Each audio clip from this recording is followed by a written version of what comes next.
Good evening, I'm Maciej Mikos and you're watching World News Tonight, live from Warsaw. U.S. Special Envoy for Ukraine Keith Kellogg has arrived in Kyiv for talks with President Volodymyr Zelenskyy. How will the current tensions between the U.S. and Ukraine affect the peace process? More on that in a moment, but first, the latest headlines. Hungary may block the extension of EU sanctions on Russia and Belarus.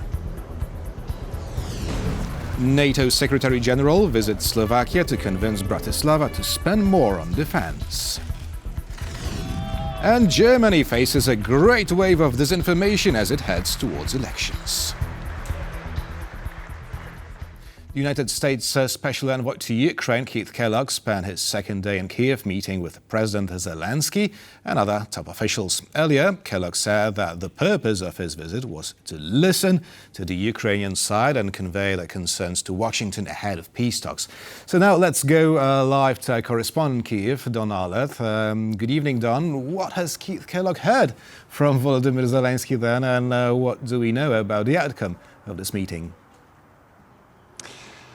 Yeah, Maciej, well, we can only really speculate exactly what the Ukrainian side tried to convey to Special Envoy Kellogg. Of course, concerns over territorial integrity, the sovereignty and independence of Ukraine, and of course, a just and lasting peace. Those are all very essential things for Ukraine and, of course, to convey to Keith Kellogg. But we don't exactly know the outcome because there was supposed to be a press conference after this lengthy meeting of President Zelenskyy, his advisors, his cabinet, and Special Envoy Kellogg. And however, this was called off the last minute. And apparently this is due to the request of the United States that they do not make any statements after this meeting. So we can only speculate and imagine what we've heard for the last several days. Of course, lots of mudslinging between Washington and Kyiv. President Trump, of course, citing numerous concerns that Ukraine obviously has.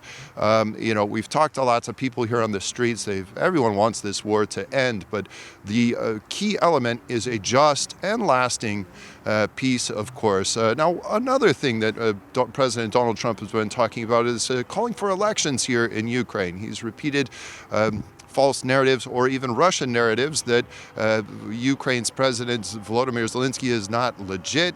But also we have to remember that this is a country at war, and during martial law, you simply don't hold elections. That's what the Constitution says.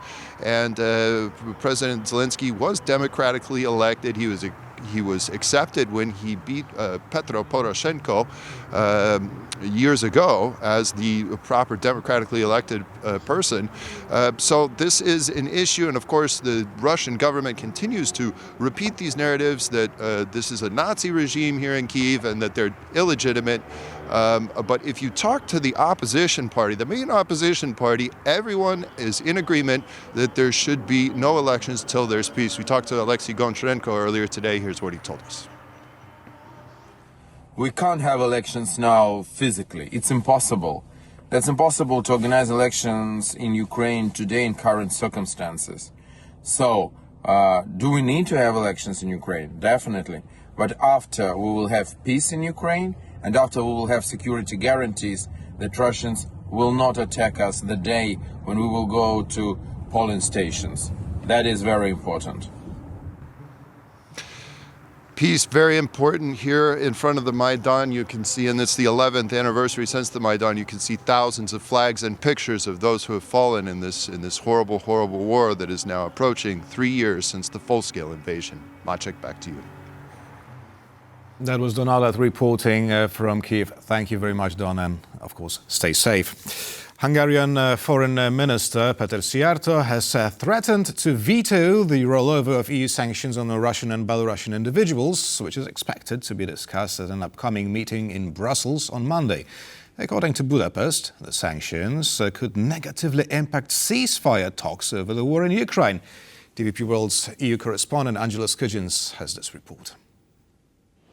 Hungarian Foreign Minister Péter Szijjártó has threatened to torpedo EU sanctions against Russia. According to a post on social media platform X, the Hungarian Foreign Minister said he was critical of the rollover of EU sanctions on Belarusian and Russian individuals. It's expected to wind up on March the 10th, but requires Foreign Minister's support. He said the reason that he could potentially use his veto vote is that more time is required for Ukraine and Russia to reach a ceasefire negotiation. He also was critical of the EU delivering a €20 billion aid package to Ukraine, as well as gas transit talks hosted by the European Commission and only featuring Slovakia and Ukraine. But of course, we're expecting a statement from the EU regarding these allegations, but they come off the back of other European leaders and foreign ministers calling for stronger sanctions against Russia for its third-year invasion of Ukraine. This includes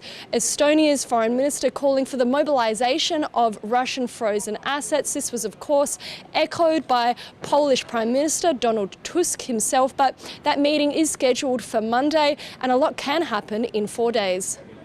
Angela Scutens from Brussels for TVP World. The first round of peace talks between the United States and Russia has not impacted the flow of aid to Ukraine through Poland, despite Kyiv's officials' absence at the negotiation table. Our reporter, Kazimierz Wysiak, went to the Polish parliament today to see how Warsaw is reacting to the quickly changing developments on the war in Ukraine. Here's his report. Poland has a vested interest in the war and how it ends, not only because it borders both Russia and Ukraine, but also it is the central hub for deliveries of humanitarian and military aid to Ukraine. So has this political chaos, these critical comments between Zelenskyy, Trump and European leaders, had this any effect on the deliveries to Ukraine? We ask here in the Polish parliament the head of the Defense Committee, Andrzej Grzyb. There is no indication that this aid would stop flowing through Poland when it comes to the commitments made so far. 95% of all aid for Ukraine is going through our transport hubs, including the Rzeszów-Jasionka airport. Polish Foreign Minister Radosław Sikorski is heading to the United States, where on Friday he is scheduled to meet with his American counterpart, Marco Rubio. We still don't have all the details of what the two gentlemen will be discussing. It is hard not to assume that the Polish Foreign Minister will be presenting the Polish perspective on the peace negotiations and the ongoing situation in Ukraine. Members of the Polish ruling coalition say that it is high time for Poland to step up and become a leader, not only in the region, but also in the entire European Union. Radosław Sikorski has great relations with both the Republicans and Democrats in the United States. We're on a diplomatic offensive. I think we can proudly say we have great diplomats on our top positions, like Radosław Sikorski and Prime Minister Donald Tusk. US President Donald Trump seems to want to end the war in Ukraine as soon as possible, and maybe not to the best of terms for Ukraine itself. In the face of that uncertainty, Poland is spending close to 4.7% of its GDP on defense, the highest percentage in all of NATO. Warsaw urges other European countries to follow suit, especially since the future of these peace negotiations is anything but predictable. From Warsaw, TVP World, Kazimierz Wysiak.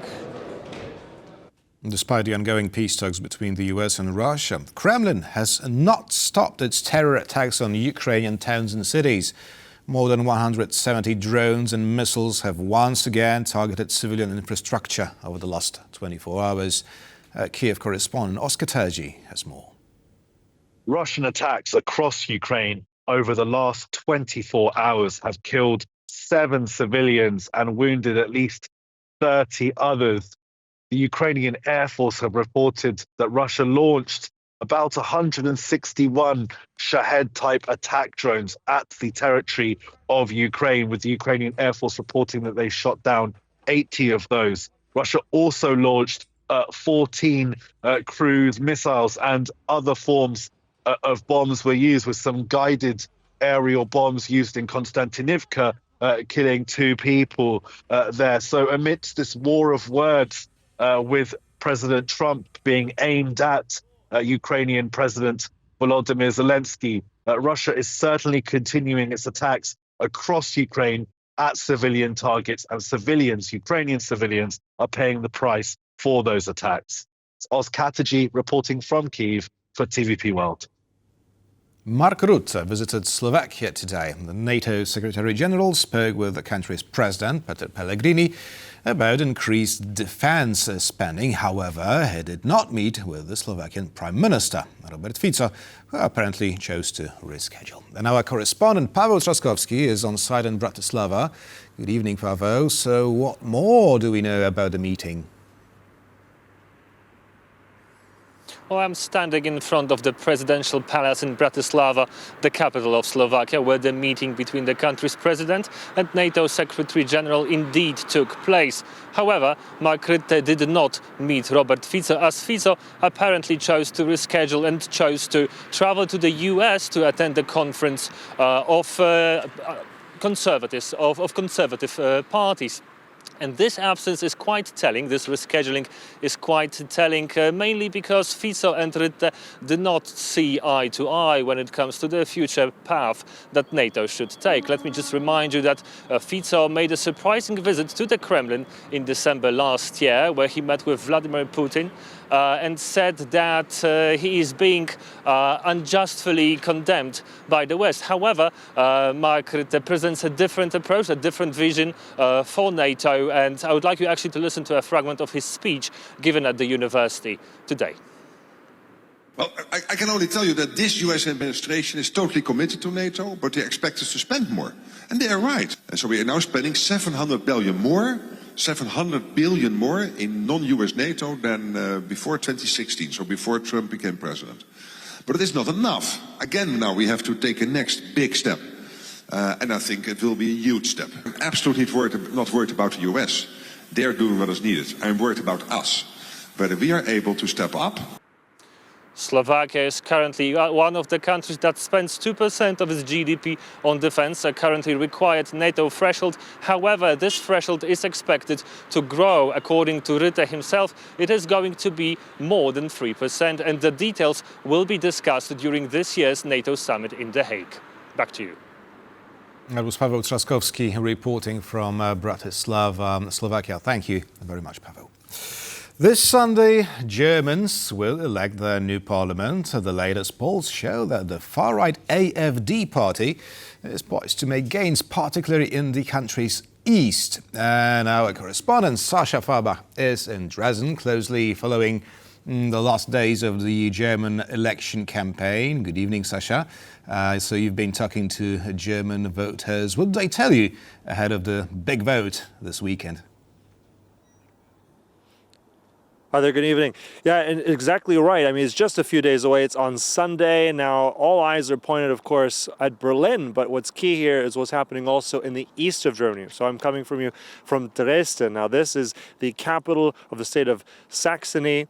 And this is one of those heartlands of AfD country. Right here, they did very, very well on various municipal elections just recently. If we go back to the last German federal elections, they've also done really well here for the AfD. Now, will they have that same resounding success again? We'll have to wait and see. But at the same time, we spoke to various voters here. We spoke to young, to old, to men, to women.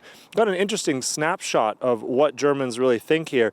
There was some fear of what the AfD might do, but there was also a curious sort of a mix of feeling of what was important to them. Some people stressed migration. Some didn't. Some said their pensions were important. Some said they were worried about the economy. But there was generally a sense of concern of what might happen next. So even if the elections are finished, what kind of coalition would there be? What kind of ideas will be represented? That has Germans worried, and we'll see what happens. So it'll have to be seen now in the next few days what's going to happen, not just here in Saxony, but all across Germany, and the world and Germany will be watching. So, and of course, now what happens next is important. What happens online is important. And the next piece by our reporter, Michael von Blumstein, has more on what's happening on the front of actual social media and this next piece. According to this article screenshot, German Christian Democrat leader and Chancellor hopeful Friedrich Merz attempted suicide in 2017. There is only one problem. It's completely made up, created by a Russian fake news project. So Russian propaganda has been running these kinds of disinformation campaigns also in Germany for quite a while now, for a few years. Most politicians have at one point been targeted by such smear campaigns, but one leader is mostly absent: Alice Veto, the chancellor candidate for the far-right AfD. That's because it's online supporters of the AfD and AfD politicians themselves that spread such content most enthusiastically, says one expert. Most of the disinformation we see is just produced the traditional way by politicians who claim things that are just not true, or that are sort of framed in a way that they become misleading. While it's sometimes hard to differentiate the bots from actual AfD supporters, the message is consistent. I want a green future. I want sunflowers. I want a healthy environment for my children. That is why on February 23rd I will of course vote for the best party that Germany has to offer. Only AfD, vital for Chancellor. The use of AI has also been heartily embraced in this election cycle. Researchers writing a report on AI in social media campaigns told TVP World. The AfD were part of a set of far-right parties across Europe that were using Gen AI. So first early adopters, and they're continuing to do that. Most of these videos and imagery are highly racist and very problematic in that sense. Willkommen zur Tagesschau in einfacher Sprache. The fake content is not always disinformation or directly campaign material. This doctored clip of a news program simply shows a marching band to what has become the unofficial AfD theme. Researchers point out that the effect of such frivolous content is still unclear. And such videos do clearly address or target first-time voters. As one of the experts pointed out, simply using facts does not work against disinformation, as they simply say what many voters want to hear. And now, shock in the town of Komorniki in western Poland, as one of the local companies has been bombarded by space debris falling straight from the sky. An alleged fragment of a SpaceX rocket, which crashed there, luckily caused no major damage on this occasion. But the incident raises questions about the regulations concerning the planet's orbit, as space debris continues to rain down on Earth. Sonia Gatabishchan has this report. It was a fiery spectacle in the sky that sparked a heated discussion among those who saw it. At first, we concluded that there was some kind of burglary, but after inspecting the whole area, we realized that the whole facility was safe. We began to wonder what could have caused it. The space community is pretty sure that this is indeed a second stage of Falcon 9 that re-entered and accidentally landed in Poland. What employees of a company near Poznań in western Poland discovered was likely part of a SpaceX rocket. Fireballs observed in the sky earlier suggested the remains of the rocket burned up in the atmosphere, a common occurrence upon re-entry of space objects like satellites or rockets. There are hundreds of those happening throughout each year, but they're usually very small pieces, so they burn in atmosphere. From time to time, you have larger pieces that re-enter, and then they could cause damage. This is not the first instance of space objects falling on Earth. In the US, SpaceX even has a hotline set up for this very purpose.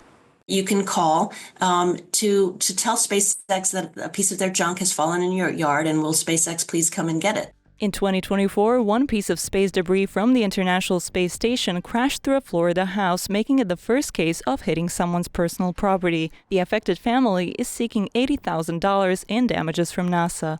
I mean, they had a child in the house. You have this piece of thing falling from the sky. You don't know if it's radioactive. Are there health issues?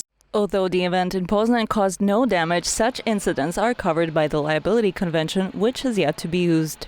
We still wait for a real first case, but everything is in place so that the victim is in a good position to really get compensation. There are millions of debris objects in space, such as pieces of dead satellites and old rocket shells.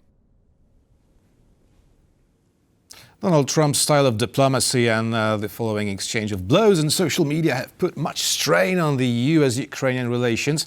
How are the events of the last few days affecting the peace talks over the war in Ukraine? And what is Europe to expect from Washington? And to discuss it, we're joined by Cordelia Buchanan-Ponczak, a research fellow at the Finnish Institute of International Affairs. Good evening. Hello, Maciej. Thank you so much for having me.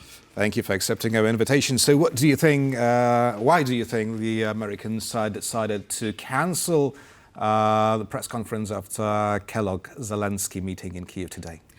I don't know why. I don't know why they decided to cancel it. I'm glad that the meeting went ahead. I'm glad that Kellogg was there after he met with Duda yesterday. These meetings are important, but the cancellation of the press conference follows a series of just strange events that have been unfolding over the past 24, 48, over the past week, really, where we've seen some very strange actions out of the United States. And I think there's a larger question whether this is part of a grand plan, a strategy that's supposed to help with the peace process, or what is it that's going on? I maybe have as many questions as you do.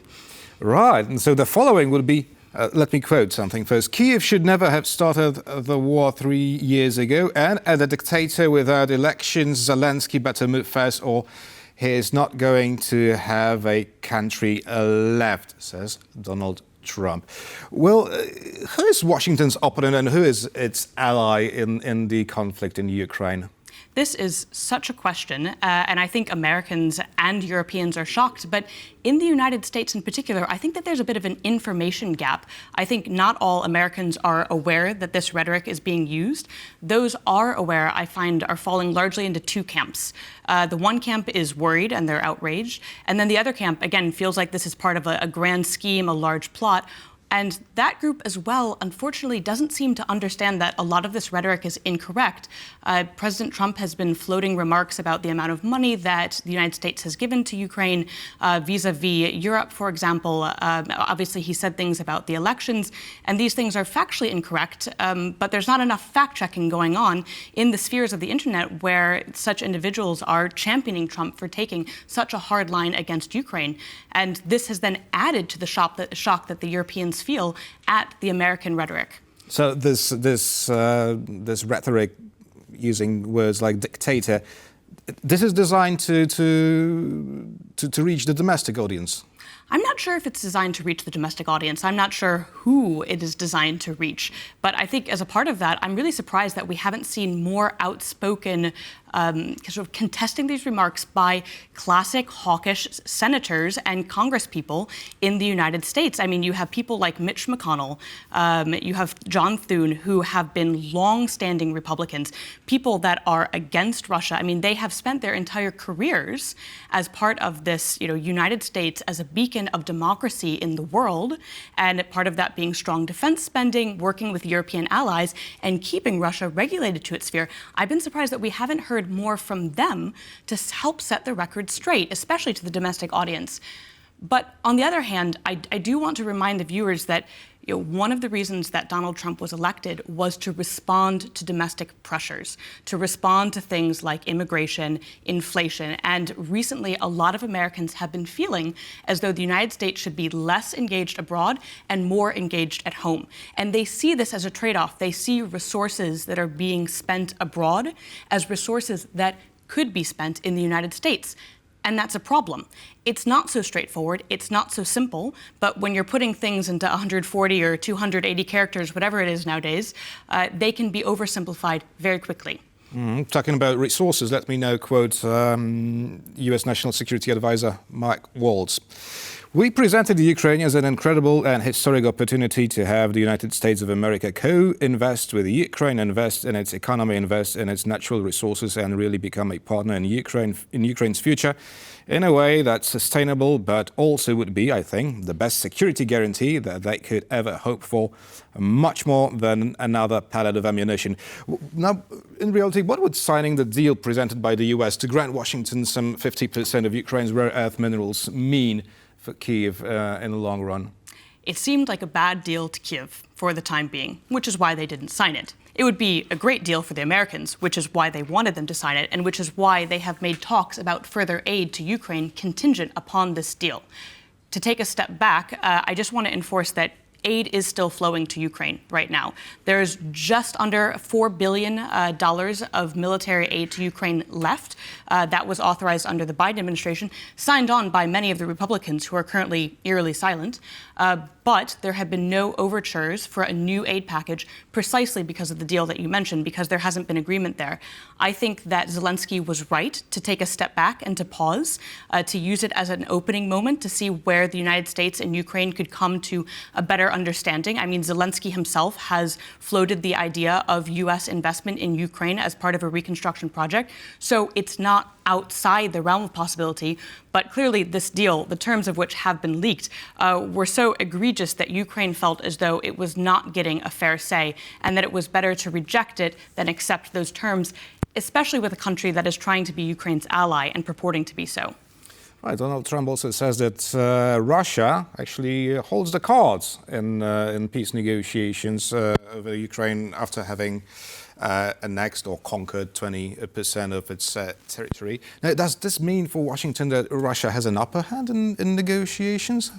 Well, it certainly seems like Washington is not helping Russia to not have an upper hand. Some of the comments that have been made, I mean, giving Ukraine over to Russia already, it feels like by saying that they will not have membership in NATO, that Russia gets to keep the territory that it has. I mean, right now, to me, one of the key issues is this question of peacekeepers. Russia has said that it is completely opposed to peacekeepers on the border. The United States has not taken a strong stance on this. European allies have stepped up to the plate. They've been asked to step up to the plate. They have stepped up to the plate. The United Kingdom has come forward. France and Sweden have expressed their interest. Other European nations have said that they'd be willing to consider different deals. And yet we haven't heard anything. So to me, this is a litmus test to see what kind of negotiations the United States sees on this peacekeeping deal. Mm-hmm. Right. Now, talking about a peacekeeping mission to Ukraine, head of the Ukraine intelligence, Kirill Budanov, says that deploying peacekeepers is not a solution to bring a lasting peace to Ukraine. And therefore, what other security guarantees can Kyiv be looking for? I'm not sure what security guarantees they can be looking for right now. And I think a comment like that, again, is a way to open the conversation with European allies and with the United States. I think that Kyiv sees its position vis-a-vis the United States and Russia right now with these talks taking place. And so they have to take hard stances on issues like peacekeepers, on issues like security guarantees in order to move the conversation forward. And I think this is part of the conversation that the European Union and European nations will need to have too, because certainly lasting and secure peace for Ukraine is a part of lasting and secure peace for Europe as well. And this is incredibly important. Related to that, I mean, Hegseth is talking about large cuts to the Pentagon, to military spending, which will invariably result in a drawdown of American troops in the Middle East and in Europe. But I'm sure a Polish audience will be happy to hear that Hegseth was saying that the Polish troops in Ukraine, in Poland, the U.S. troops in Poland will not be going anywhere. Right, but what is Vice President J.D. Vance talking about? Now, let me quote. Let me quote. He addressed today the future of U.S. and European relations. Obviously, we're going to continue to have important alliances with Europe, but the strength of those alliances is going to depend on whether we can take our societies in the right direction. He also added, you do not share values if you're jailing people for saying we should close down our border. And he also added, you don't have shared values if you close down elections, if you don't like the results. So let's have shared values and free expression. That's the path to strong alliances. What does it mean? How to interpret it? I think that Vance has gotten a lot of criticism already for his comments at the Munich Security Conference. And I think that comments like this are really a continuation of an ideological discussion between Europe and the United States. So it's not just military anymore. It's not just trade. It's ideologies. And these sorts of comments are a continuation of that. And certainly, the elections that will go on this Sunday in Germany and the elections that will follow in Europe later this year, for example, in Poland, will be an answering to Vance to some degree, and that will be a way of Europe responding how this conversation on ideology is going to be taken forward. Let's see what will this answer be. Cordelia Buchanan-Ponchak, Research Fellow at the Finnish Institute of International Affairs, was our guest this evening. Thank you. It was a pleasure. Thank you so much, Maciej. Thank you. And thank you for watching, and stay with us for much more news and features here on TVP World.